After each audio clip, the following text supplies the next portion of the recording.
Okay, Patrick Tassi here with a Gaming Journal number 2. My apologies, my first one was never turned in, really. I'm having a lot of problems with that, so I never got a grading rubric as to what everyone should look like. So I'm just kind of winging it and hoping for the best. So this is the box shot for the game I'm doing called Demon's Souls. It's an action RPG produced by Atlus exclusively for the PS3. I figured we'd open up with a trailer, so that will begin shortly. So let's launch into that.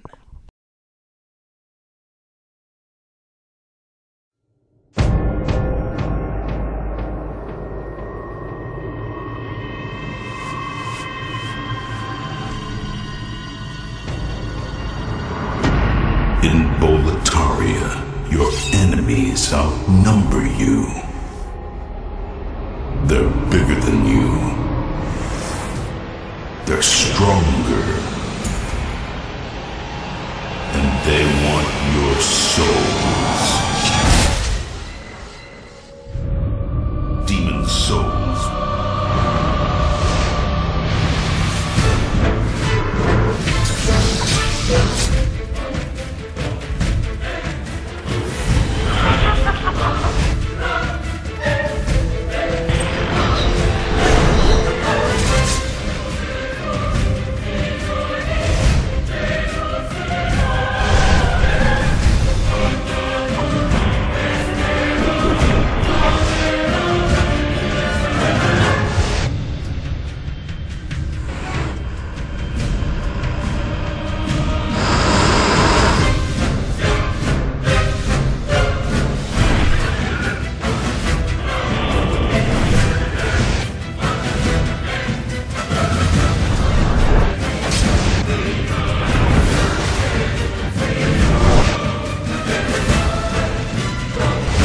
Are you tough enough to face the impossible and win?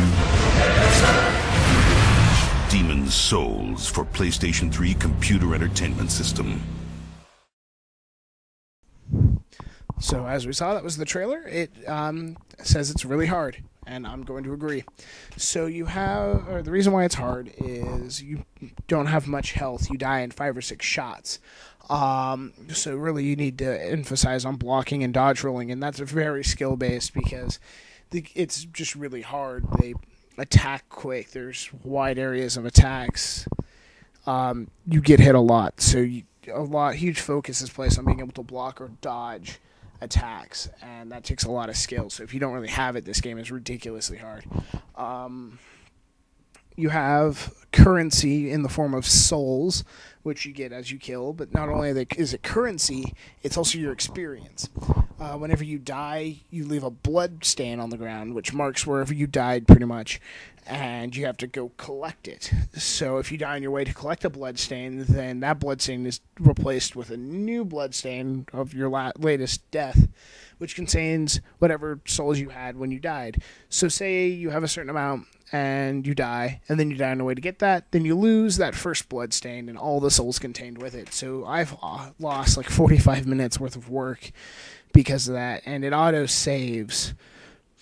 So as you go through the games, you can't really be like, crap, and then like reset the PlayStation and start over because you don't want to lose 50,000 souls, as I've had happen. Let's see here. Another emphasis is on the game emphasizes online play, in which each character has their own world, is what they call it. So as that goes through, your world is influenced by outside things. When you play online, you see other players kind of going around. You see like their souls, and in real time, when they die, they leave bloodstains, which turn into a 5-second clip of their death, where you see them running around and then dying, and so it kind of serves as a warning. You can leave hits on the ground, such as beware of the enemy's ambush, for other players to look at. If you're in soul form, which happens if you die, because there's a flesh form and a soul form. Soul form, you only have half your health, but you're able to offer your help to other players in hopes to revive, and you're also able to invade another player's world, which I'll get into later. Soul form just is really difficult. The only way to get out of it is to use an item called a Stone of Ephemeral Eyes, which are fairly hard to come by, or to defeat a boss, but there's only a set amount of bosses, so you spend a lot of time in soul form. You can help out other players by offering your help. by leaving a mark on the floor. Other players will see it, and they can call upon your help. And if you defeat a boss, then you're revived. If you don't, then you're still stuck in soul form. Also in soul form, though, you can invade another player's world where you force their way into it. You're not called upon. You force your way, and you attempt to kill the player whose world you force yourself into for items and experience. It's really frustrating because as you, the player, go through, you have to watch out for enemy ambushes, you have to keep a close eye on your health, your surroundings, everything, and at the same time, you have to be wary of Black Phantoms, which are the people who force their way into your world to try and kill you. So you have to be really aware of what's going on, and there's really no safe place when you're out about exploring, trying to get stuff done. Like, you'll kill an area of enemies, only to set your controller down, only to come back and find that you've been brutally slain by a Black Phantom. So a huge amount of attention is required to play the game. It gets really frustrating if you're tired and you try to play it. So now I think I'll probably just talk about my experience with the game. I do thoroughly enjoy it. I thoroughly and highly recommend the game to anyone who feels that they're game enough for an extremely challenging game. As I play, I notice that, they designed the game to be ridiculously difficult. Like, they made a game that you had to have a certain amount of skill for, that if you weren't cut out for, you weren't cut out for it. There is no easy path. The game only gets harder as you do everything. As you go about it, it just gets harder. And actually, it penalizes you. The more you die, the harder the game gets.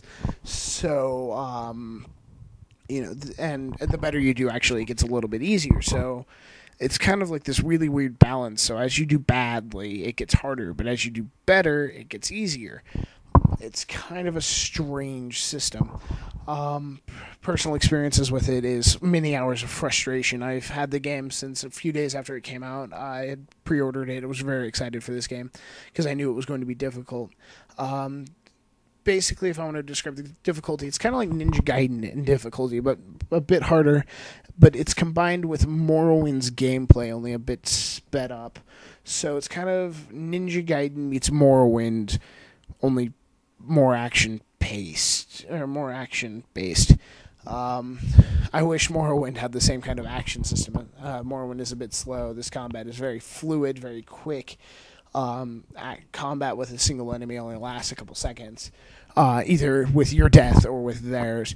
But there's so many enemies. The bosses are really hard to predict, which is a very big part of it, is predicting how the boss is going to react, and that is a pain in the ass. So we're using Windows Movie Maker, so there's going to be a brief pause in a second as I have to mess with the video, so one moment. Sorry, Windows Movie Maker is a bit of a weird tool to use. I have to kind of adjust screenshots as I do it. It's kind of odd, but it's the only thing I can think of to do everything correctly and have it compressed to the right size in order to upload it to YouTube. So, anyway, as I was saying, difficulty, very difficult.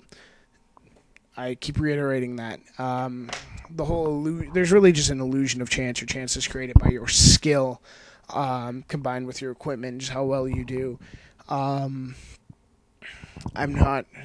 chance is really there. A lot of it is created by breaking the fourth wall using your knowledge, because whenever you die, enemies respawn, but they always are at the same locations. There's no random spawn, which is done on purpose, so that way you know what to expect as you go through. So you really need that fourth wall kind of knowledge. You need to break it and bring that knowledge in, or else you will die more. You need to know what to expect. You need to just basically play the game and get that knowledge. So the more you play it, the more you know what to expect, the easier the game gets for you, but that difficulty is always going to be there. So there's a steep learning curve. And now I'm reiterating my point a lot, so I think I'm going to end it on this note. Demon's Souls is very difficult. Highly recommend it. So this has been Patrick Tassa with Gaming Journal number 2, and hoping he met all the requirements for this. So thank you. Goodbye.